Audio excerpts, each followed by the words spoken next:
Hi there. These comments are for RR. I am Michael from OTC, OnlineTOEFLCourse.com, and I'm listening to a free TOEFL speaking evaluation. Don't tell anybody that I'm doing this. I'm getting too many of these right now. Shh. Don't tell anybody. All right. I'm getting ready to listen to it here. Okay, we got the speaking rubrics right now. So the question is, do you like studying alone or studying with a group? Give reasons and examples to support your opinion. And I am getting ready to listen to your practice test right now.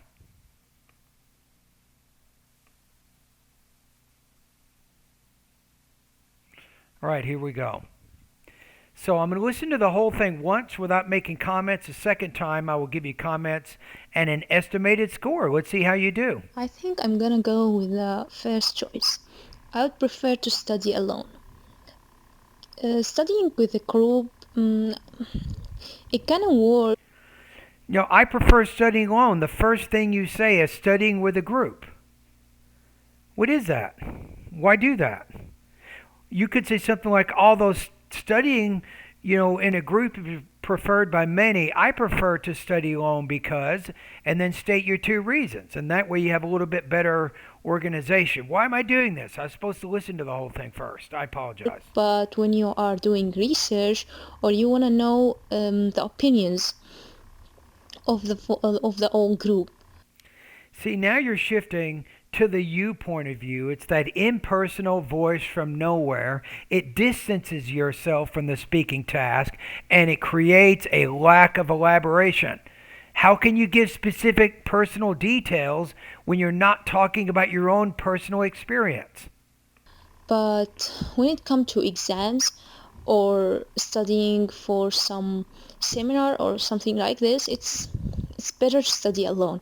You need to concentrate, and group will be distracting. So I'd say I prefer to study alone most of the time, and I get distracted when I study with a group of my friends or my colleagues. Or I my think I'm colleagues. Okay, I don't need to listen to it again. I have enough. I feel like if I were having a conversation with you, right? I would say, "Hi, how are you?" You go, "I'm fine." I go, "So what are you doing today?" "Oh, nothing much." "So what are your big plans for the next holiday?" "Oh, I don't know." So you're not elaborating. You don't elaborate. You don't develop any details in any specific uh, manner. So what am I supposed to do here? To get in the three, it says usually lacks elaboration or specificity. Two says mostly basic ideas are expressed with limited elaboration, details, and support. You don't even have any details and support, right? So I'm going to put you at 2.5. I'm going to put you at 17 to 18 points out of 30. I think that's a reasonable score based on your performance. Rule number one, elaboration. Rule number two, more elaboration. Rule number three, even more. So you need to be specific. What if you said in the beginning, because I can concentrate better and get my studies done faster, I prefer to study alone? Then you say, first of all, I like studying alone because I can concentrate better. Then you'll say something like, for example, when I was preparing for my Biology 101 test 2 weeks ago, I was having trouble learning cell division, and I was trying to learn two important concepts, meiosis and mitosis, right? So because I was studying alone, I didn't have anyone else talking to me. I was able to take the terms relating to meiosis and mitosis and put these things down in note cards. I studied those things and I was able to do this with a lot of concentration. See, that's the elaboration I'm looking for, but that's not what you gave me.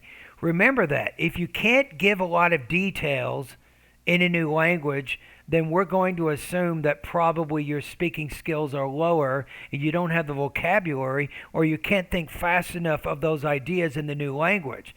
Whatever the problem is, that's an indicator of lower level speaking proficiency. So your score here is 17 points out of 30. All right. Now you'll notice in the email, you can come by my office if you want to talk more. I have office hours on Monday, Wednesdays, also Monday through Friday. You'll see the time, the scheduled times in the email. So if you're interested in maybe a course plan, but you're not sure what course plan's going to work for you, if you have other questions about how to improve your TOEFL speaking, you can certainly come by my Zoom office hours and we can talk face to face. And that even helps me more because I can understand more about your speaking proficiency. Now, if you're not comfortable talking to a native speaker face to face, then that means you are not ready to take the TOEFL exam. So whatever you do, don't schedule your TOEFL exam yet. Improve your English first and then schedule the exam after that.